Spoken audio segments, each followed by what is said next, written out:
To welcome everyone to the second masterclass. Thank you so much for joining myself and Christian here. As always, it's great to be here, Christian. I'm excited about this one. I'm more excited than It's a I'm very competition. like Let's see who can be most excited about this one. this is So we love just bringing value to the members in Circle of Founders. And as we said last time, we opened this up to everyone so that more people can get access to these masterclasses as well. And the idea for these masterclasses really is not to try and cover everything, but simply to cover the basics of each one of these, whichever topics we are discussing, being mindful also of people's time, and then delivering the resources and the research and the tools and things inside of Circle Founders for our members to be able to then go deeper into this. And today is all about something very important, which is decision dependency. dependency. And what I want you to think about for a moment is just to think about how many, let's say, like in the last week, how many decisions that you make that someone else in your team could have Could made. have made. And then just think about that number. And if that number exceeds 2, then you already know that you have decision dependency. In fact, it should be 0 for at least 90 days. That's the target. And when we say that, as a founder, I myself, I'm going like, oh, that's tough, not make a decision for 90 days in the business. And businesses are at different stages, of course. And so even though we're doing these masterclasses, it's not about perfection. It is about identifying where the areas of leverage is in our businesses so that we can apply and work on those areas and see more and faster growth in our businesses.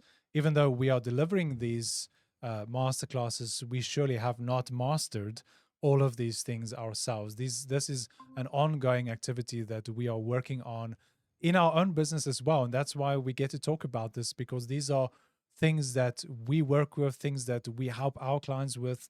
It's not we tell you what to do, but we don't do this ourselves. We are actually, implementing and have implemented many of these things ourselves. So decision dependency. And like we said, if you have more than 2 things that you have just decided about this week, then you unfortunately already have decision dependency in your business.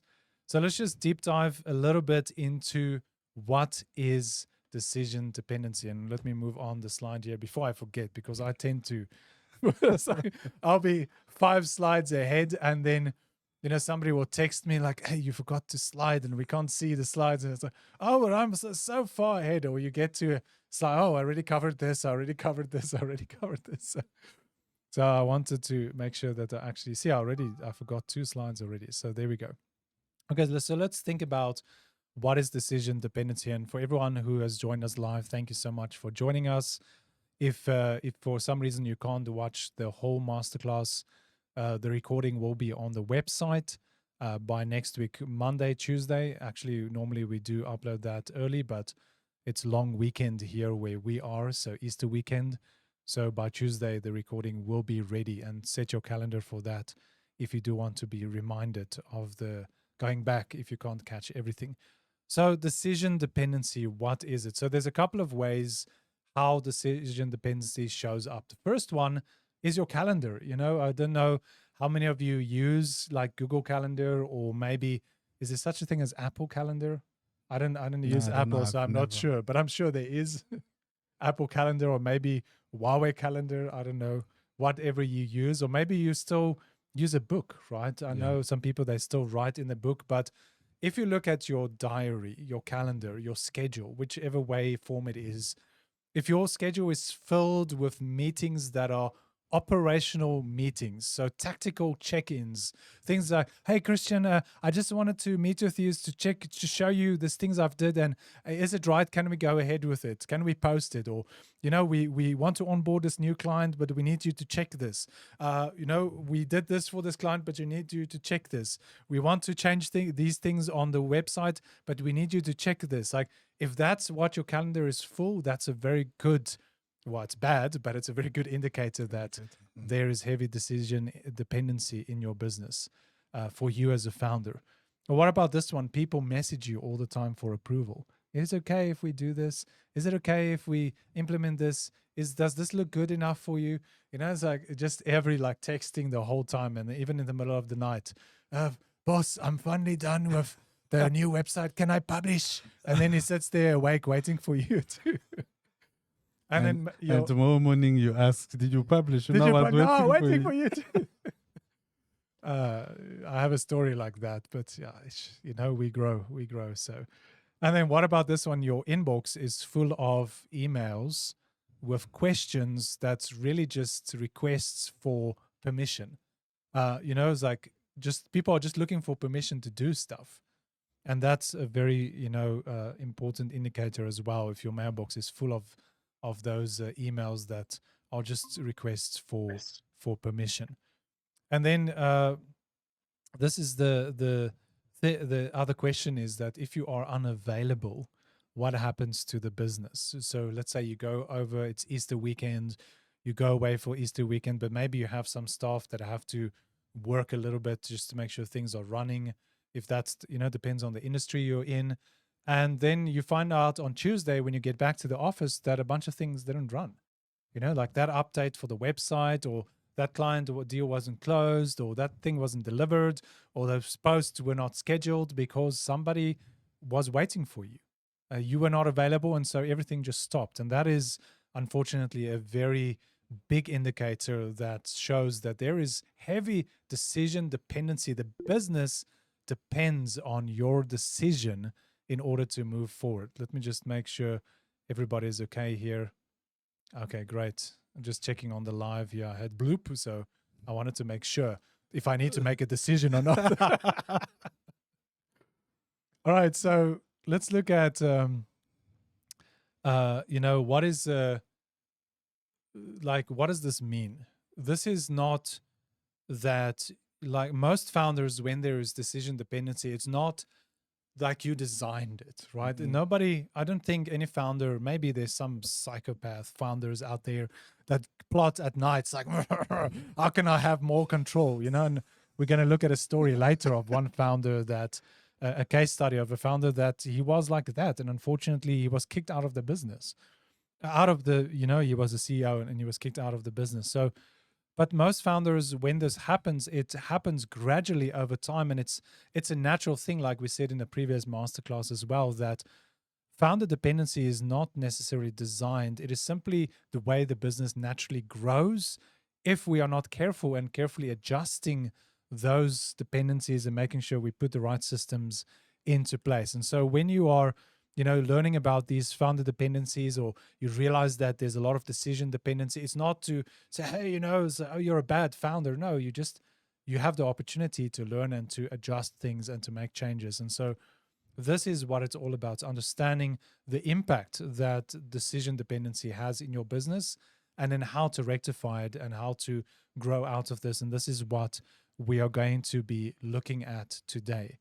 So just quickly, so Gallup, which is a very good research company, I follow them on LinkedIn as well, and they have found that across 500 companies, incorporated companies, that 75% of entrepreneurs have limited to low levels of delegation talent. Now I messed up my own. I'm reading it wrong. That 75% of entrepreneurs have low to limited delegation talent. So that's 3 out of 4 entrepreneurs or founders do not know how to delegate decisions. That's scary. That's right? scary, yeah. And if you think about the amount of companies in the world, this is a small sample, 500. Yeah. Mm. And these are big companies, incorporated companies. So, but it is also found that CEOs with high delegator talent, who shows an average over 3 years of over 1,700% growth. That's crazy.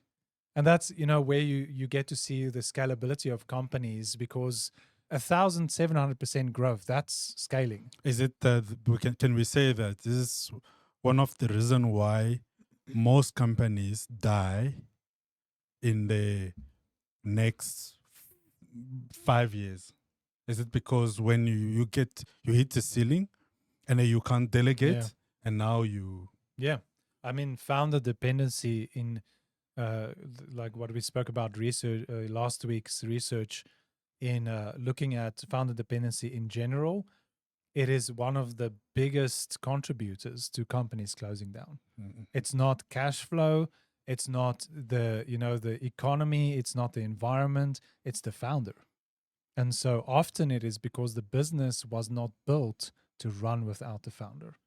And when the founder burns out or gets stressed out, or they don't know how to delegate decisions, they become there's something called the Atlas syndrome. So if you guys know who Atlas is, it's a Greek in Greek mythology. I think it's in Greek mythology. Some of you guys who are like, what do you call it, Greek geeks, you can correct me on that. But Atlas is the guy who carries the world on his shoulders. He has to carry the world on his shoulders. And so there's, in founder dependency, there's something called the Atlas syndrome, where the founder feels like, it is their duty to carry the company. That I must suffer. It's my suffering is my duty. And so I endure it in carrying this company. But if we are not Atlas, because Atlas is like, in Greek mythology, seen like a god. It's like a god. So he can't get tired and what. There's even a one episode of Superman where in the comic books where Atlas asks Superman, like, dude, I want to go to my daughter's funeral, wedding. Can you please carry the world for one day? Just one day. And it's so Superman, being the nice guy, he's like, okay, I'm going to carry the world. And it says that he almost died just from one day. And so, we are not Atlas. It is not our duty or our purpose to carry the entire company. And we need to realize that it's okay. And actually, it's healthy to delegate. So can we say that, or we should say that there are certain personality patterns that define all these things? Because I don't think, and I think you agree with me, that not all founders or CEOs show or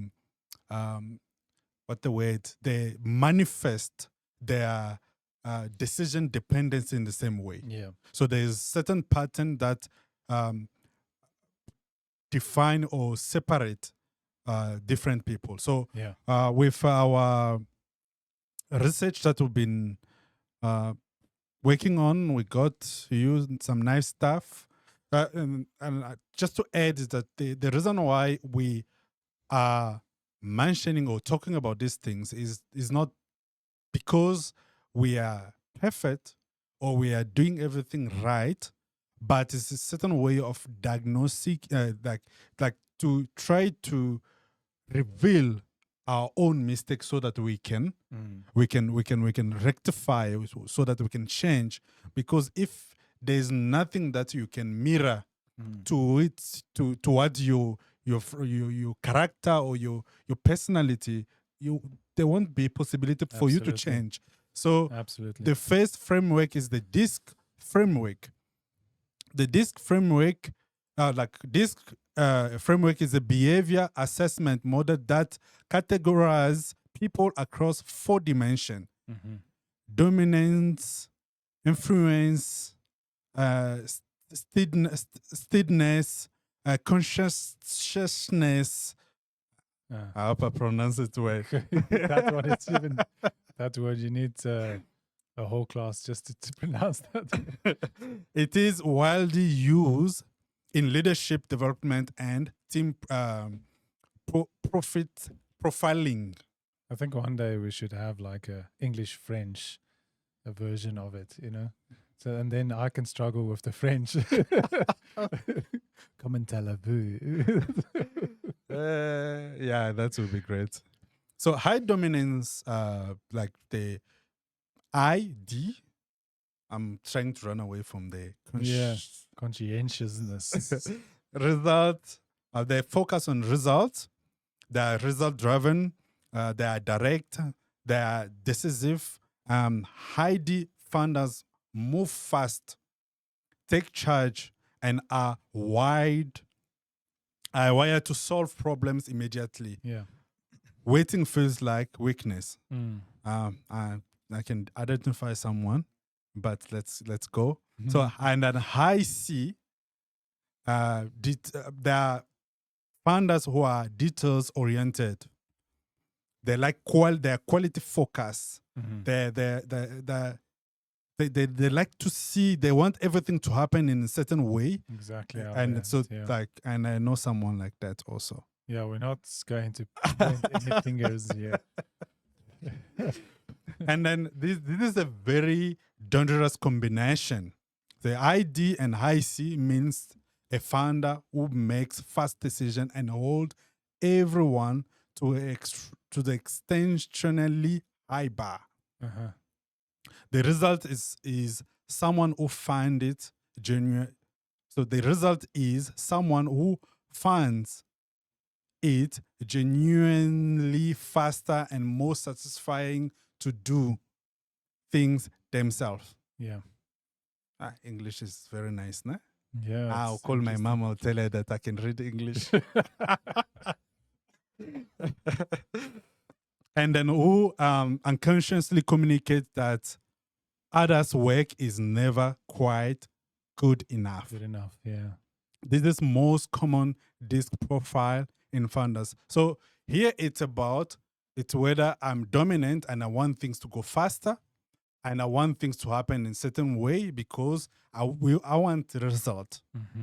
And then the other one, the high C, they're mostly focused in details because of so many influence, mostly interiorly, which we will talk about. But the detail, like perfectionist. Yeah. That's the right word.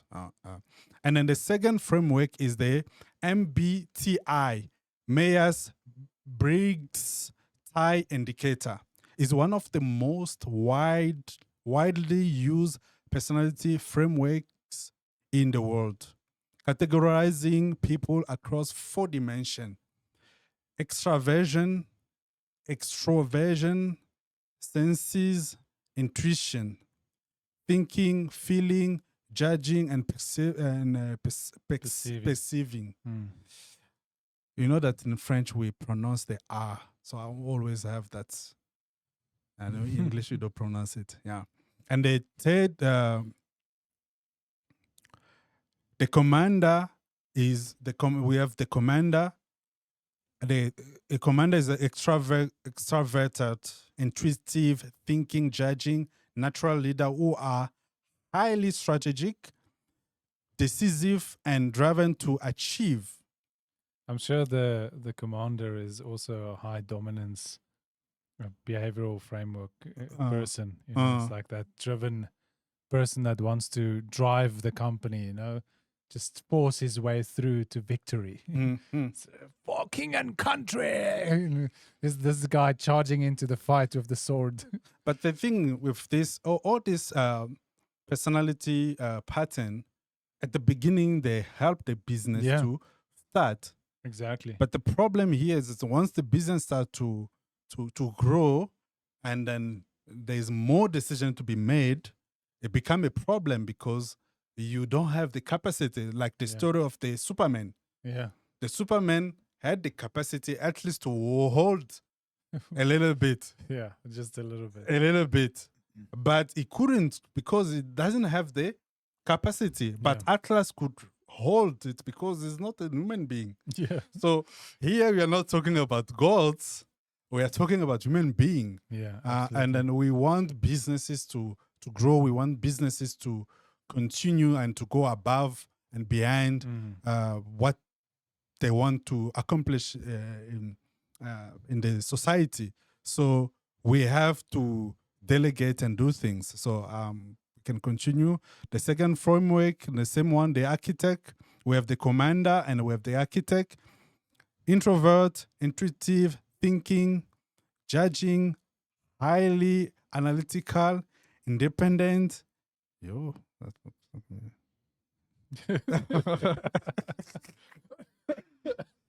self-reliant. It's interesting when you start reading these things. Yeah, no wonder it's difficult sometimes. And I wonder almost a cool study and sorry to interrupt you. I was just No, it's thinking okay. about this. So just for putting this out there as a sneak peek as a reward for people that are listening. So we are actually busy building a founder personality test that's going to incorporate all three of these frameworks. And one of the things that we want to identify is to see the success rate amongst the different types of personalities. Like, because the question that we've had is, does it require a certain type of personality to succeed? Yeah. Because when I'm listening to what you are reading from the research, you know, the commander and the architect, which is just the high dominance, high conscientious person, like these are really self-sufficient people, like, and they are almost the kind of person that just force, like they will the business into success, almost like they just, you know, they're going to make it happen, and they don't. But there's other personalities that are have other strengths, you know, and but they don't have that willpower that some of the other personalities have. And so it will be interesting to identify, to see maybe some personalities are faster to get launched, but then they tend to run into a danger zone, like you said, where they get burnt out quickly. But maybe there's other personalities now on the other side where people are much slower in, you know, taking risk, like this growth is slower, which is where the most danger is, if they, you know, fall into cash flow problems, or because if your company grows too slow, also it will just die. So they can stagnate easily, but they tend to be better at long distance running. And so some personalities might be better starting founders, and others might be better implement. What is that visionary and implementers, right? Anyway, so I was just thinking about that. Yeah, that's a very good input. Like, I think as a founder, you have to first know which type of personality you are, and then after you know that, you have to become like intentional about your decision and about yourself, and then be honest about like where you are operating at. Yeah. Like, if you are in that mode of the commander, you have to switch off that. Yeah. But also, it's always, that's why they say that companies that have two founders have higher rate to succeed. Yeah, much higher, right? Than the one that has one. Yeah. Because most of the time you see that's two different personalities that help each other in somehow. Yeah. I know even me and you, we are Yes. different personality, and then with time we've learned how to navigate Yeah. and to work together, and with here that, like, for example, me, I will know that like this one is operating here, so how to navigate here. No, that's very true. It's very true, because it's a two-edged sword, because on the one side you get frustrated because we don't do things the same way at all. Like, we are pretty much opposites in many things, you know. But those opposites actually work together very well, because we have a good balance. But that's frustrating sometimes. So you have to learn to also, and the nice thing about having more than one founder is also that decision dependency is not as centralized, because it's not just me making decisions. From the very beginning, we have to make decisions. And so it's much easier for us also now to hand over decisions to other people, because it was never just centralized to one person. Now, of course, you could still just control the authority and the decision making amongst 2 or 3 or 4 founders, depending on how many founders there is, you know. Like, Whole Foods had multiple founders in the beginning. Some of them fell off, and eventually it was just John that was left at the end. And then eventually he went public, and then he sold his shares and completely exited the company. But that's a successful story, you know, because they managed to grow the company and then to slowly let go of the authority and delegate, into the point where they can step out and say, you know, I'm not needed anymore. And that's not a bad thing. That's a good thing. If I'm not needed, then I've built something that is valuable. Mm-hmm. Yeah. That's true. So and then framework 3, we have the challenger. The Enneagram is personality system that describe 9 distinct type based on core motivation and fears. Type 8, known as the challenger, is one of the most common profile among high-performing founders. That's very interesting. That's very interesting. Core motivation to be self-resilient, strong, and in control of their own environment and outcome. And then you see all these things are like, they're not really bad thing. They are good thing for the ongoing of the business and the growth. But the problem here is you are not Atlas. Yeah. That's the line of the day. Hashtag you're not Atlas. Founders get tired too. Yeah. So, and then you get to the place where now you are driving, you are leading a very big company, and then your will and your power and your authority has limit. So you can't go above your limitation. That's why you have the head, you have the legs, and so that it all together can work. You cannot be everything in the same time. Exactly. I find the fear very interesting there. It's like the challenger is afraid of being controlled. Yep. But you want to control. Yeah, that's the thing. And that's like, but how am I going to, and this is most founders according to the research. So if I'm afraid of being controlled, do you think that I'm going to delegate authority to you? No. Like it makes sense. Because that means that struggle. I'm giving you power. Yeah. And we have seen this even with our clients, how because we're in the consulting business, it's very difficult for our clients sometimes to allow us into their business, or even for them to acknowledge that they made a mistake or that things are not going well. They would rather let the company burn. Like we have one client, that I'm not going to give any details, but they are basically letting the company burn instead of allowing us to assist them because of that. I don't want to be controlled. I don't want somebody to tell me what to do. I don't want, I want to be the one making the decisions. And as a consulting company, that's a big challenge because we have to tell people what to do. And the funny thing is, people are more willing to pay you to tell them what to do, but they are least willing to do what you tell them to do. Like another client, they paid us for consulting, but they never implemented. And it's like, but you spend all that money, and that's not like a little bit of money. And so that's the difficult part, that fear of control. And one will say that, oh, okay, you got paid, and then you just move on. No, we can't move on because what we are after is not money. We are after the result. Exactly. Because that's also, it's very important for us, for our growth, to see that what we are doing is working. So we will tell people what to do, but we're expecting them to do what we're telling them to do. But it's very difficult, as just you were explaining. Exactly, yeah. And then there's the rich versus king research. That's good. Are you the rich or the king? I don't want to be the king. I know you are the rich because that's so bail. So nom wise man. Why is it wiser man? Wasserman. It's I think it's German maybe. Wasserman. Yeah.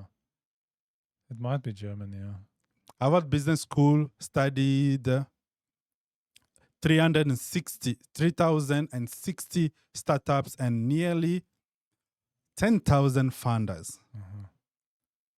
The founders, like in that studies, there's founders who prioritize control. So out of this, I'm trying to summarize these things. Out of that 10,000 founders who prioritize control end up leading less valuable business, meaning that your control influence the valuation of your business. More you have, more you have control, more the value goes down because it's you. And actually, it shows that the data shows that there's an 80 to 100% premium on companies where the founders are willing to let go. Like, imagine that your valuation, I think later on we have some exact stats about that, your valuation for your company can go up by 80 to 100%, like doubling your valuation. Just by letting go. Just by having built systems, and you're not, the company doesn't need you because you let go. So letting go here is not, oh, no, I'm going to sleep, I'm not going to do anything. No. Letting go is build proper systems and then work on delegation properly and then give it to other people so that you can get out of the running and everyday operational stuff. I think in this today we will also talk about that. I think that's very important. It is very just important. By letting go the value, and that takes this is the thing. It takes time. Like it's about 18 to 36 months, depending on your industry. How bad the dependencies are, how big the company is, but anything from 18 to 36 months in order to fully make the company founder independent. And so this is not something where you decide, oh, I'm going to sell the company, and then you have a potential buyer, and then you're like, oh no, don't worry, I won't show up anymore after I sell the company. Then the company and most. So when people look at evaluating your company, or if they want to buy, the question that they're going to ask is, what is this like the one point of critical failure, right? If this company is going to fail, what is that one thing that is going to cause it to fail? And that might be, if there's multiple things, the buyer will run away. If it's small things, they'll look at, okay, part of the deal would be like, you need to fix this first. Or if the company is still dependent on the founder, the deal would say, okay, we're fine, we'll buy the company for you, from you, but you need to work for us for another 3 years, which is 36 months. And in that 36 months, we will then help to get the company, because maybe the company is really good, but they realize that there's that critical failure point, which is the founder. And if we just exit the founder, the company will just collapse. So we're keeping you so that we can replace you. That's actually that's a merciful deal. Most buyers will just say, no, thank you. Yeah. That's great. So maybe you can ask yourself, like, what is those patterns that resonate with you? Are you a king, or are you the rich? Do you, like the study, do you want to be in control, or do you want to create value? Because if you create value, you're going to become rich. But if you want to control, the value will depreciate, and you cannot be both of those things. I recently rewatched Lord of the Rings again, and it's so. One of the stewards of Gondor, he was just a steward. He was not a king, but he behaved like a king, and so he did not want to relinquish his control. Do you know that I also watched it now? You did? Okay. Yes. And then, and because he did not want to relinquish control, he refused to make alliances with the other kingdoms, the kingdom of Rohan and so forth. And because of that, the kingdom's value and quality depreciated. And that's why, Sauron sent his forces to attack Gondor, because yes, it's like the first, the biggest block in his path, but also because it was weak. The king or the steward prioritized his control over building value in the company. And that's how you can see also a good leader from a bad one. Is the leader there to control, or is the leader there to build to the point where they work themselves out of, they are not needed anymore? And the sad part is that we have, I can even say like 90%, 80 to 90% of kings, founders. Yeah. That's what the research shows. That's scary. And that's not just in companies. Look at governments around the world. Kings. But that's another story for another day. Okay, so let's quickly look at I need to remember the slide here. let's look at the reinforcement loop. So the reinforcement loop is, why is the decision dependency so bad for you and for your company? Last week, we covered the reinforcement loop for founder dependency, where I am in control. I do everything. The company is dependent on me. And because I want to do everything, my team doesn't get any experience. They don't learn how to deal with things. And because they don't learn, they don't do it, because every time they, their competence goes down, and, key competencies. That's an inside joke from many years ago. Yo, that's like 5 years ago now. 5 years, yeah. Yeah, my goodness. And so when the founder then sees, oh, the team can't do it, then he just ends up doing it. And because he ends up doing it, the team doesn't get any experience. Because the team doesn't get any experience, the job is not done well. And then the founder goes like, well, they can't do it, which reinforces the theory that he had that the team is not performing. And then he just does more. And because he does more, the team does less. And because the team does less, he does more. And so the loop just continues. And that's the same for decision. Every time that you remove a decision, every time that you fix everything that somebody did, like I can say personally that, because I'm more of an architect personality type, like in the past, I used to struggle a lot with that, where people would do stuff and then I would just redo it, because it was like, it wasn't right and it was frustrating for me. And so I would rather redo it. And then it's like, okay, it's better now. And then I realized, oh, people don't want to do anything anymore. I suffered with that thing a lot. I'm telling you. And then I actually, I remember you actually told me that one day. You were like, dude, you have to stop this. Like, you cannot keep taking things away from me after I did it, because I can't learn this way. And I remember that conversation, and we've had, that's the nice thing about having a good founder, is that you can have honest, good conversations, understanding that none of us are perfect, and that we are learning in growing in our ability. So now what I've learned to do is, instead of correcting, I will give guidance to say, okay, this looks good, but maybe can you look at this, improve this next time, And we don't even check stuff anymore before they get posted, like social media things. We used to check it all the time. We don't do that anymore. So we tell the team, like, just go ahead, post the things. And then if there's something that we pick up, then we will go back to the person and say, hey, look, thank you. This looks good. Maybe can we work on fixing this? Like recently there was a campaign that we launched, and it's like a lot of work that I put on one person. And, he did really well at getting the things out in time, and he's working on it. And then later I realized that some of the things are not really good, but it's not his fault. That was like the things I gave to him to implement. So the instructions was not correct. And so I could have said, let me just do it.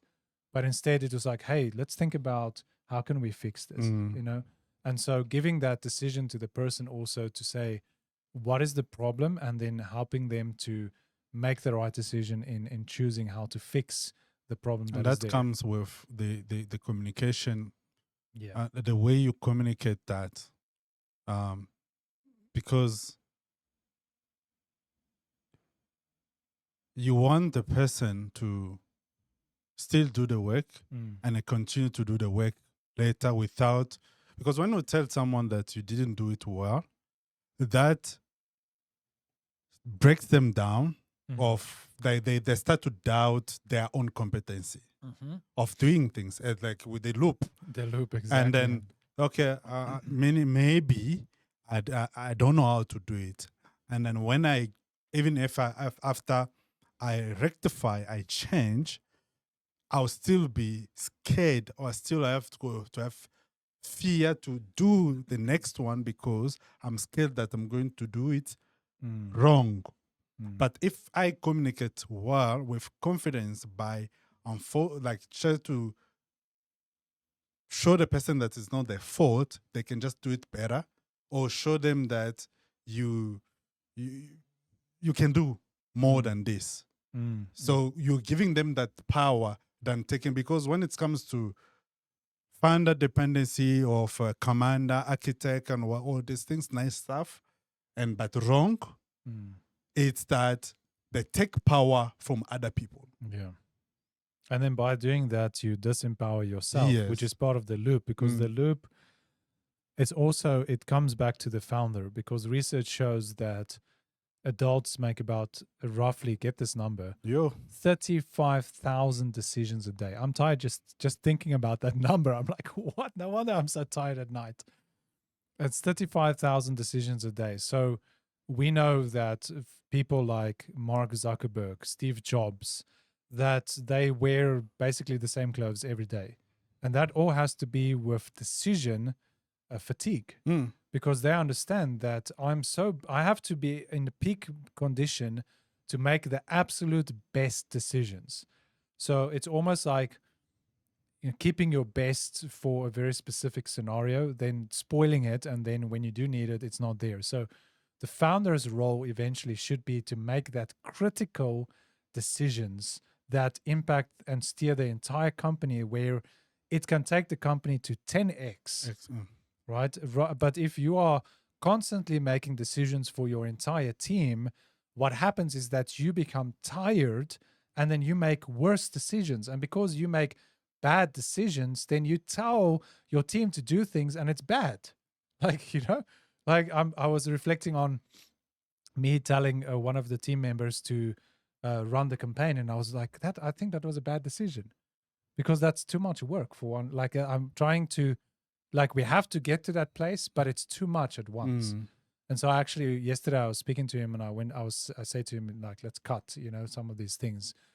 And I was wondering, like, was that late afternoon or what? Maybe it was not. But the point is that when you constantly make decisions, you're fatiguing. You only have, like, I have an empty bottle now. I'm still drinking it, but you only have a limited capacity every day. And so every time I make a decision, let me just close this. I don't want our crew to scold me because I spilled water on the fancy equipment. Every time I make a decision, I'm pouring out a little bit. You know, I'm pouring out a little bit. I'm pouring out a little bit. And then, you know, depending on the size of the stress of the decision, the impact, that's, you know, a different amount of. And then something big comes across my table, and I really need to make, like, this is life and death for the business. And then I'm empty. Right. And that's why and I don't know that I'm empty. You don't know. I'm trying to just continue to push to make decisions because you're a commander. You know, you are that guy. Let's just we must get it done. You know, I'm tired, but let's keep doing it. So there's actually a couple of studies that in the research you can find it. There's what's it? Baumeiser's ego depreciation study. There's an Israeli judge study that was done, also showing how the accuracy of judgments reduces throughout the day, where it gets to a point of zero at some point in the day, because the judges are fatigued by making these decisions. And so having decision dependency in the business really costs you a lot. A lot. Yeah. A lot. The first cost, the first one, it costs you your time. Every decision passed through you, and like you as a founder, as a CEO, as a leader, you have to spend more time into strategy, growth, or yourself. But now you will find that because the business grow based on you. And if, as you were explaining, if you are empty and you are tired, you have to go back to try to refill yourself. So you also need that time, but you don't have time for that. And all the time you have, it's the time to just to continue to work. So that dependency costs you the time, and that time it's going to cost you a business. As McKinsey, you read it more inside the research. They say efficiency decision making costs a typical Fortune 500 company the equivalent of what? $250 million in waste dollars. Yeah, dollars. Yeah, in wasted management time annually. Yo. So that's a significant number. That's not. That's a lot. That's a one lot. company. The typical Fortune 500 company is losing $250 million in wasted management time annually. I'm trying to understand that, but yeah, this is That's very a lot. concerning. Yeah, it is. So it costs you your time. It costs the business. It costs everyone. The first one is it's time. The second one is growth. The business can only move as fast as your calendar. Decision, queue up, opportunity, expire. This is a very big problem. The business is not going to grow because you want to be the commander, you want to be in charge of everything, you want to do everything by yourself.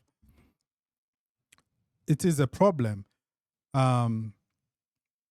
McKinsey data shows that 78% of companies that find product market fit fail to scale. We all of us, we talk about, no, you must find market, your market fit. Most people are like, oh, if you have market fit, then you're gold. That's a successful company. But your founder dependency or decision dependency can make you, even after you find your product market fit to fail to scale. The number one reason is leadership bottleneck. Sure. That is very that 78% of companies. That's a lot. That's a lot. Yeah. And isn't that interesting? Remember the number of founders that chose to be king? 80%. 80%, yeah. That's interesting. I think even it's more, but yeah. And then it also costs you your team. When people never make decision, they never develop judgment. We explain it in the loop. Sign man's huh? No, I'm also Seligman's lens helplessness. Prolonged low autonomy stop people from trying across cognitive, motivation, and emotional dimension. They just give up. They're like, I'm not even going to try anymore. Yep. If I find another opportunity, I'll take it. Yeah, it is. Gerold, managers account for 70% of variance in employee engagement. You? Because he employs somebody as a manager, but they manage nothing. Or they are just being managed by you. Because you keep making all the decisions. They're like, well, screw this. I'm out of here. So your best people leave. 70% of employees, that's the cost. Your best people leave. 70% of employees consider leaving due to micromanagement. 36% actually change jobs because of it. Wow. I think me and you we have worked a lot in the HR space. This is a very serious thing. And I can second that because of all my years in corporate. I saw that, I mean, the company that I worked for actually had a very good structure. So they were not like, especially my last position, which was kind of like, my manager was a really good manager. And so she just let us do our work.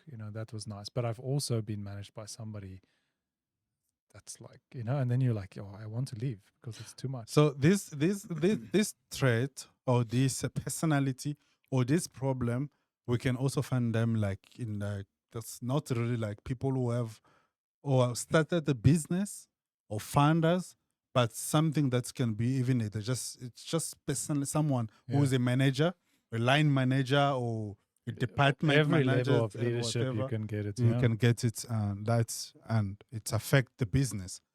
But if you as a founder or your founder of the business, if you are aware of things like this, even after resolving it by trying to build structure, you can still also see it in your leaders because you as a leader, you build your leaders. Yeah. And then you build your leaders to also build leaders, and so that they can be able to delegate and then manage the team very well. Because some managers, line managers, department managers, they can also just be in that thing of try to. John Maxwell talks about the different, I think it's the 5 levels of leadership. And that's, he also talks about those things where the 5th level is like, I follow you because of like, not because you tell me what to do, but because of who you are. And it's like, because it's like this, I can't remember all of that, but maybe we'll throw that into the research as well. The A players, you need most. What's that? The A players need most are exactly the people that's willing to work. The A players that are willing to work where they cannot exercise judgment. Is that? Because A players are people that want to be independent, and that's what makes them an A player. They can think for themselves, right? So, and if they can't think for themselves, they do, and then they're like, "Well, I'm not like you keep interfering, so I'm just going to leave." And they are the kind of person that could start their own company, so they're not going to hang around, and not at all. So it costs you also just in the on the list, of the cost. What's decision dependency costs you? It costs you your best people, and then now it costs you your health. 70%. The research says that 70% of entrepreneurs are affected by mental health challenges. 54% experienced burnout in the past 12 months. That's not a lot. 88% agree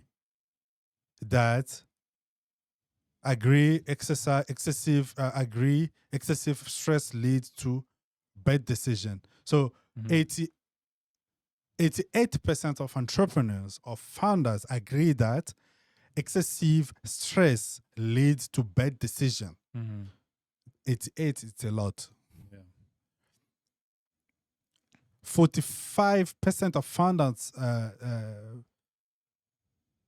side juggling too. 45% of founders side juggling too many personalities as the primary burnout. Is what I mean? That's like too many responsibilities. They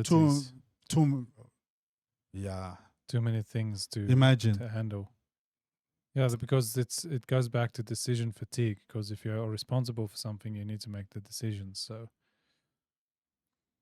it costs you your business value, as we mentioned before. That founder dependent businesses 2.9 to 4% earnings. They have the value. Yeah, they have 2.9 to 4% to 4x.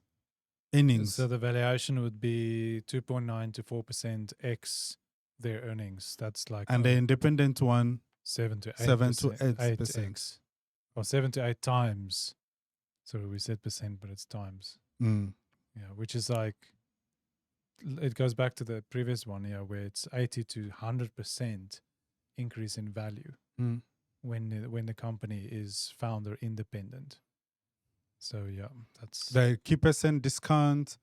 That's also, it's a cost, like 5 to 25% of enterprise value goes down if the key person leaves. Yeah. That's a lot.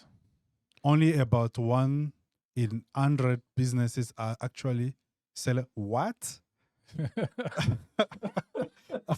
Yeah. Only 1 in 100 businesses are actually sellable due to excessive owner dependency. I think this is very serious. It's very serious. Even for ourselves, I think we've been talking about it. Like, we have to build a business that can be sellable. Yeah, and that's something that you have to be really mindful of it. Even if you don't want to sell now, you have to have a seller's mindset, because that's the only way that you are going to build a business that is going to be valuable.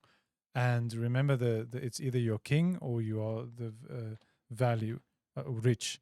So the rich chooses to build value, understanding that the more valuable the business is, the more money I'm going to get out of it, and the more freedom I'll have.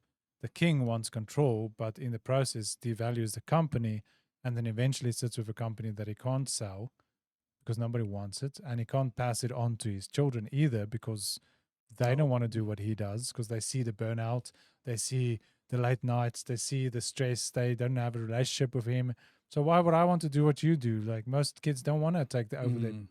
You know, we're no longer living in the time of apprentices and where the son does the father's work and the father did the grandfather's work. Like we don't do that much anymore. If you do that, that's fine. There's nothing wrong with that. That's great. And there's some certain cultures, especially in Japan, where that's still prevalent. But you have to have that mindset that I need to sell this company one day, because if your children don't want to take over the company, then even if you don't sell it, you still want the company to generate value for them when you are not there anymore, which means the company needs to be able to run on its own. So building a sellable company is the only good way to build good way to build a company. And I've realized that I've seen that there's so many, like the PayPal mafias. The PayPal mafias, which is like Elon Musk, what all these guys, Larry, and like if you look around them, most of them they build business, they sold businesses. So there's a secret there in building businesses that you can sell. And then if you look like in the VC equity businesses, it's like you have to build something, and some people, they just build business to sell. They build the sell, they build the sell. But there we can say that it's something that from the beginning, you choose to be a king or a rich. A king is the one who wants that control. This is my kingdom. This is my kingdom. I'll pass it to my son. My son will take this and this and this and this and go until nothing is nothing is. But a rich is the one that knows the capacity and then is willing to delegate and give it to someone else. Yeah. And it's like, even when you think about getting funding, like whether through, private equity, VCs, or government or whatever, you are way more likely to get funding if the company is not dependent on you, because they'll see the value you create and they're like, oh, I want a piece of this, because it's not, if I give you money, but the company is dependent on you, that's you remember that statistic of saying that most companies that already have market fit fail. So even if you have a good company, a good business model, you have market fit, probably I won't give you money if I see that the company is wholly dependent on you, because giving you money is going to speed up the burnout. Even the risk, and I think me and you have been in like last year, almost the whole year. Last year we've been dealing with like businesses and fundings and stuff. Like you'll be inside the meetings, and then if it's a company that is just run by one person, they're trying to see, for them to give you money, they're trying to see the risk. So they don't want you to carry a risk alone. Risk, so it is really that it is very important for you from the beginning to build a business, or from where you are to build a business that can. Yeah. So I want to go run through the case studies quickly, but I don't want to spend too much time on this. I think I'll just mention it because we need to get to the fix. Like, how do you resolve decision dependency before we close? Because that's very important. So in terms of the case studies, this is in the research as well. So you can grab this if you're a Circle Founders member. It will be uploaded together with the replay of this video, and also some much more tools and value and stuff, things that you can apply and learn from. So two important case studies is Travis Kalanick, which was a previous Uber CEO, and this guy was really if we can say, he wanted to control everything, and so he would be fighting global legal battles, and at the same time, there's a story that that I heard that he would literally dictate how long the beer bottles could be open in the office. Like, he was so like in the detailed things. He wanted to control everything, and then every time somebody left the company, he would absorb their authority. So I said, okay, you leave, and then I just take over your responsibility because I want more authority. And so eventually in 2017, he was kicked out. He was removed by force. But then already the damage was done. The company suffered many scandals. There was a toxic culture. And I would say, personally, I don't think they have recovered from that. Like, there's still a lot of problems, but they have done a lot of work in moving the company in the right direction. On the other side, you have Reed Hastings, which is Netflix's previous CEO, and Hastings built, a comprehensive anti-dependency structure where they would hire, incredible amount of talent, and then by means of systemizing and the process, decentralize and remove decision boundaries, to the point where they would not even leave approvals were gone, cost approvals were gone.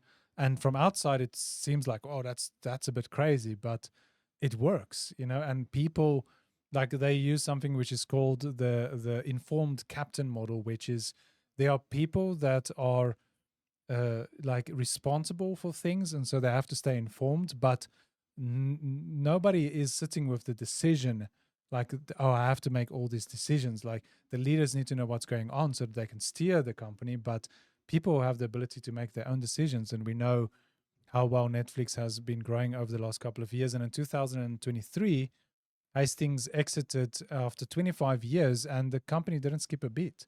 Like, it actually just did better after that, even more. So it's incredible to see how it can really impact just in real life stories. And there are hundreds of these kind of stories that we can get into. But for now, we want to quickly jump to, how do we fix this founder dependency? And of course, this is not something that can be done overnight. Like we said earlier, this is a roadmap. It takes time depending on the size of your company and just how bad things are. And so this is not the process. It's a process to fix things. And so I'm going to quickly run through the first two frameworks. So the first framework, the first thing that you need to do in the roadmap is to audit everything. So you need to do what we call a decision audit. So that is like, who makes the decisions in your company? And for most of the time, we've realized that, oh, I'm making most of the decisions in the company. But have a clear matrix of what are those decisions that you are making, and then categorize them in 3 areas. Once you've written down all the decisions, put them in one of 3 buckets. The first one is, only I can make this decision, because there are certain things that only the founder can do, up to such a point that there is a board, there is a MD or like a leadership board and directors and people that can make those critical decisions on your behalf. But up to then, there might be some things that only you can do. That's fine. So put it in there. And then number 2, the second bucket is, someone else can do this. And then number 3, this should never reach me. Like, this should be handled amongst the team. And that if you do this, you actually find that 70 to 80% of the decisions you're currently making could be in bucket 2 and 3, which means you do not need to make those decisions. Okay. Then framework 2 is what Bain & Company's RAPID model. So they talk about RAPID, which is recommend, agree, perform, decide. I skipped one, which is input. And every person can only have 1 letter. So each person has a different role. And if in the process, there can only be 1D. They talk about the 1D. So if I want to give an input, then I can't have the D because I have the I. And so the founder gets to give an input, but the decision does not sit with them. And sometimes you might find that you don't even need the input. You might just recommend what to do. Yeah. But the decision has to sit with someone else. And so that's a model where it's really important with your staff members to, when you have projects, when there's key, things that need decisions are needed, then that you use the rapid model to ensure that that there are boundaries and that you don't overstep those boundaries by taking back that decision that really does not belong with you. And then we have the framework 3, which is the 5 levels of delegation. So you have to delegate some decision, but there's levels. And then the sad things is that most funders, they stuck in the level 1 and level 2. Yes. So level 1 is your team, they must do exactly as you say. They don't need their judgment. They I tell you do this, you have to do it. If you do something different, it's wrong. It's wrong. Level 2, research and go do the research and report back to me. But I still have to decide. And then level 3 is you go to research, you recommend, but wait for my approval. Which I think I can also say that it's like level 1. Most funders that are in level 1, level 2, but the good ones, or those who are a little bit modest, they play in the level 3. 3. So you research. No, you can recommend. What do you think is the right? Yeah, it's a good progress. It's making progress. But I still have to prove it. To approve it. The problem here is that your capacity, and also it's going to also depend on the volume of what you have to approve. The company waits for you. Yeah. Anytime there's people have to wait, there's a problem there. And then level 4, make the decision and inform me after. And then I think this is how or where you as a founder you have to aim to be between level 4 and level 5. Yeah, 4 is good because I think 4 and 5 go together because 4, it means that's where you're still a founder that's still needed in the business. So you need to be informed about what's going on. That's not a bad place. It's I think between 4 and 5 is different stages of the business almost. 5 is act independently. I trust your judgment completely. Yeah. So, but for you can't get to level 4 and level 5 without building proper systems and then building a proper channel of decision making inside the business so that it can flow. People have to know what to do. And then once everything is fine, they will have that confidence to make decision. And then also you are going to have the peace to trust them. It's a work that you as a leader you have to do.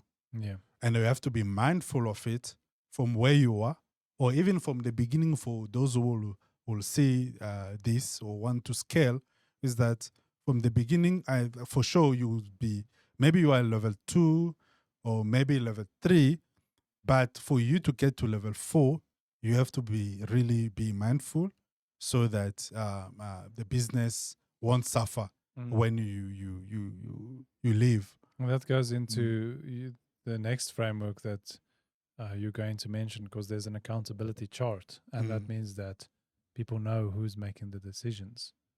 It's the accountability chart. It's a replace the traditional organization chart. Every seat defined by 5 essential roles.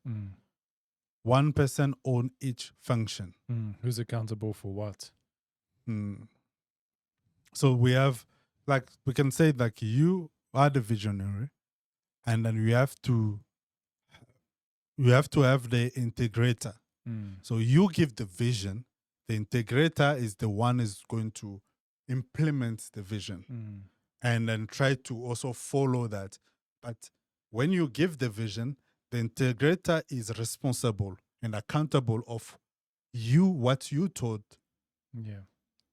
him or her to do. And then that accountability also fall down because there are also people who are accountable to him. And that we can even say that if you have more department inside the business, each department can have like managers who are integrators, and then they can oversee the work, and then make sure that the work are well done, but they're also accountable of that work, so that you don't have to be, because as much as we can say that founders, they're suffering with that decision dependency, it's not really, yes, it's bad because it destroyed them, it destroyed the business, everyone is losing, but they do it out of also of what they've built, out of, I can say, love, but it's something that they have to work towards to really try to work that, because the first work is, it's not really system, it's interior. You have to work inside so that you have that flow. So those are the 5 levels. You do as I say, no judgment required. Second level, there's a research and report back. I still decide. Level 3, research, recommend, but wait for my approval. Level 4, make the decision and then inform me after. Level 5, act independently. I trust your judgment. That's the goal. And then the accountability chart is that when you build your structure, your organization chart, that each person, you as a visionary, you have to have your integrators or managers or chief department, those have to be accountable of the implementation of decisions of the so far we have the first one is do the audit. That's step 1. Then you have to apply the rapid model to set boundaries of who gets to make the decision. Then you assess the levels of delegation in the company. And then you want to progressively go from level 1 to level 5, because it's also dangerous to go from level 1 and then skip all the other levels and go to 5. So you never made decisions. I never allowed you. And all of a sudden I'm like, okay, here's everything, I trust you, bye, I'm going on holiday. Like the person didn't develop the capacity and the capabilities to do that. So level 1 to 5 is a progression. And then make sure that everybody understands that who's accountable for what, which brings us then to framework 5, which is people must understand what good looks like. So what is the end result? Should it look like, and what is acceptable, so that people know when they are making good decisions and when they are making bad decisions without you telling them. So the question that they need to ask themselves is, does this look like it's supposed to look, like the SOP shows, or like the process shows, or like the company policy shows? Does this fit the company brand? Is this good work? Without me needing to come to you and say, hey, do you think my work is good? It's like, no, I must know. And then I'm free to make a decision, and I can immediately know, oh boy, this was a bad decision. Let me fix it. And so that's the next one. Number 5 is that you need to set the standards of people to understand, and that can fall into scorecards and KPIs and so on as well, so that people know whether they're on the right track or not. And then number 6 is progressive autonomy. So here you want to, as we said with the others as well, people must become progressively more autonomous in the company. So the first stage of autonomy is that I direct you what to do. The second one is I simply guide you. The third one is that I simply support you. And then the fourth one is I empower you. And so we want to take our people from directed to empowered. I'm not directing you to every day anymore, but I'm empowering you. I give you the tools, I give you the structures, I build systems, I give you the frameworks, I lead you into it so that you are empowered to make decisions, and so that I am empowered not to make those decisions. And so that's really important. I'm sorry, I'm rushing slightly because we need to finish. We are already over time. Excuse me, too much water. I'm not going to talk about the founder mode nuance. This is in the research, so you guys can read about this.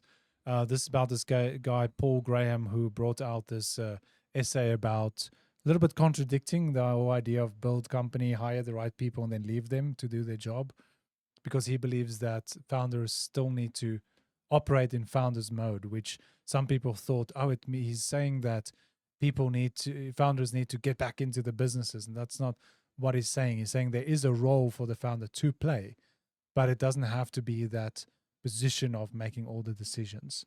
And so I'm just going to, you can read this on your own time as well. We will release those to Circle Founders members, so you can go through this. And then maybe you can talk a little bit about this 80 rule.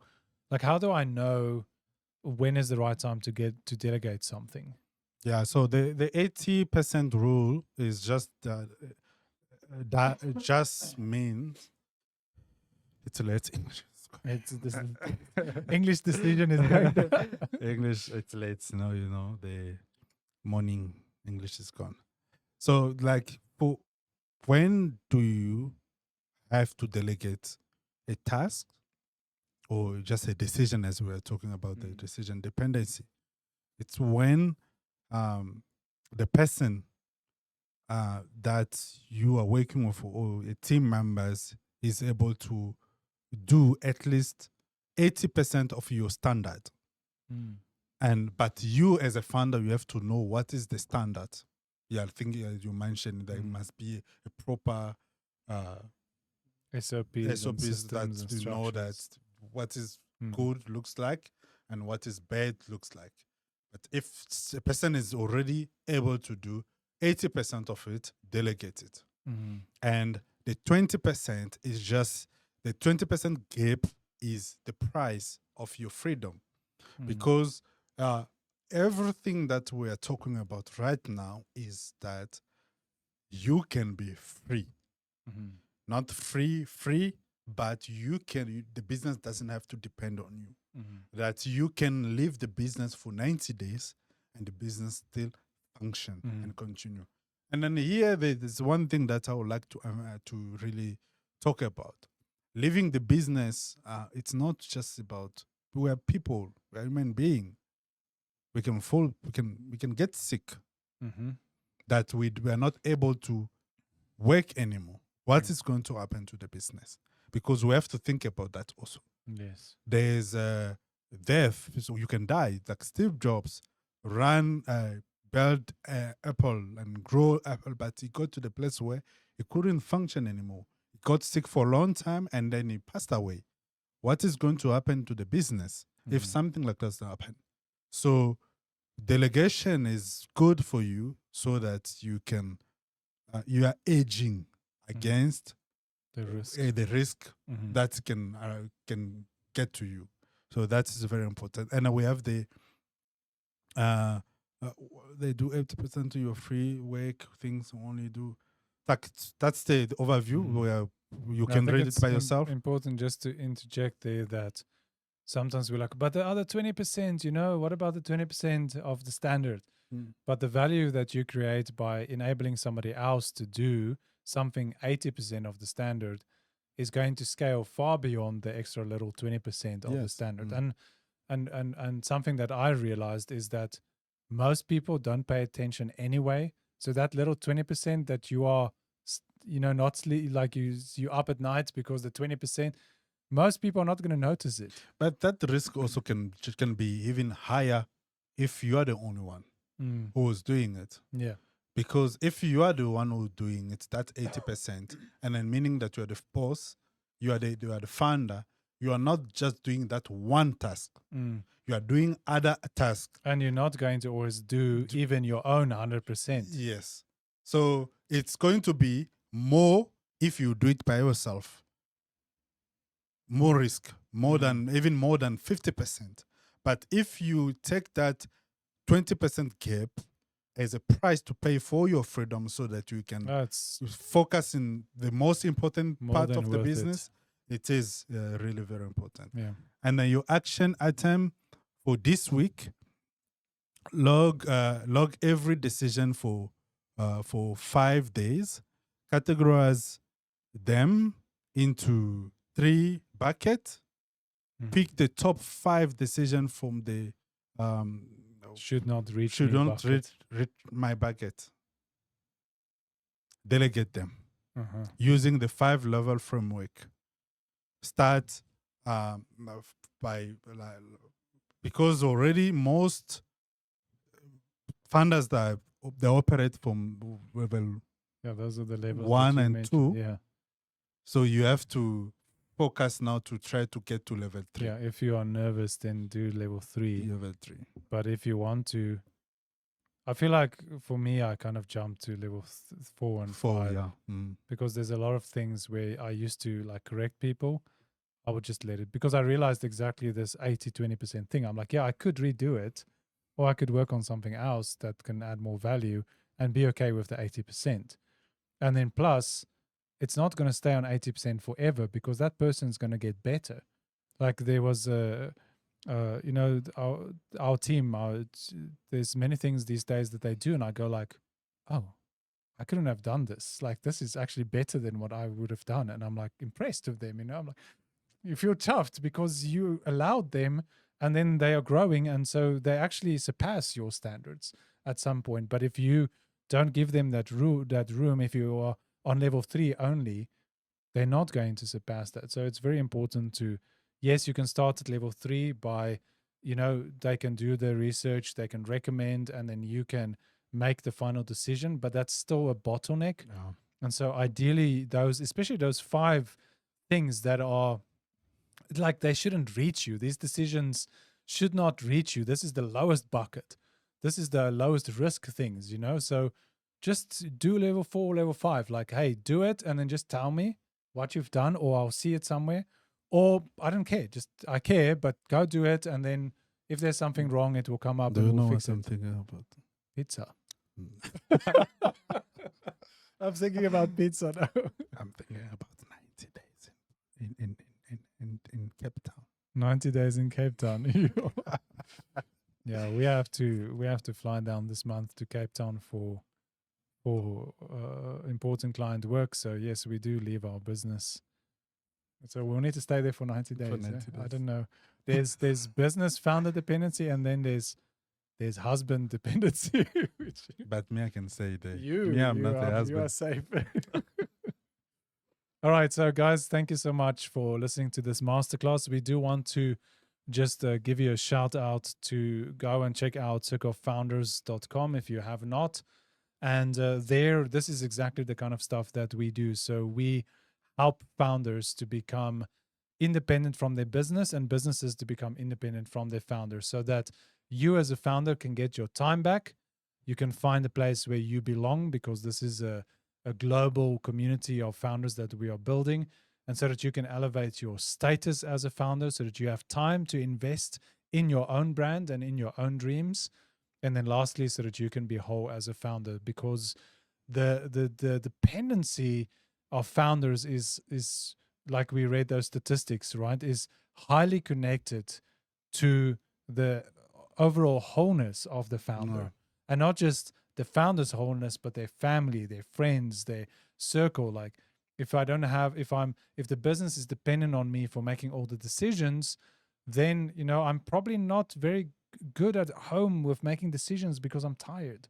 And then the wife says, oh, honey, can we do this? I don't care, like you don't have the capacity anymore, or you don't want to spend time with the children because you're tired all the time, or you miss, the rugby game or the soccer game or whatever it might be, because you always need it. And so we really have a passion to help founders to not be needed by their businesses anymore, And that's why we built Circle of Founders. And so go check it out. Inside Circle of Founders, even as a standard member, there is a 90-day founder roadmap, which helps you in 30 days, sorry, not 30 days, in 90 days to implement what we call the 4-day work week. So that is a model that we live. We only work 4 days a week, 28 hours a week maximum.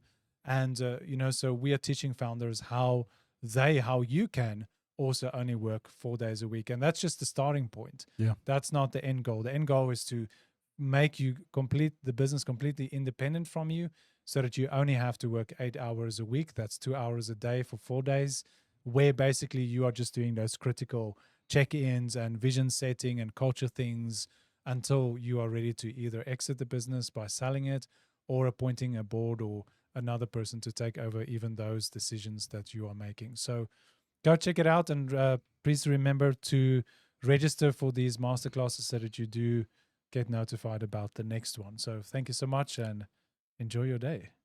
Thank you. Yeah. Thank you. Pizza time.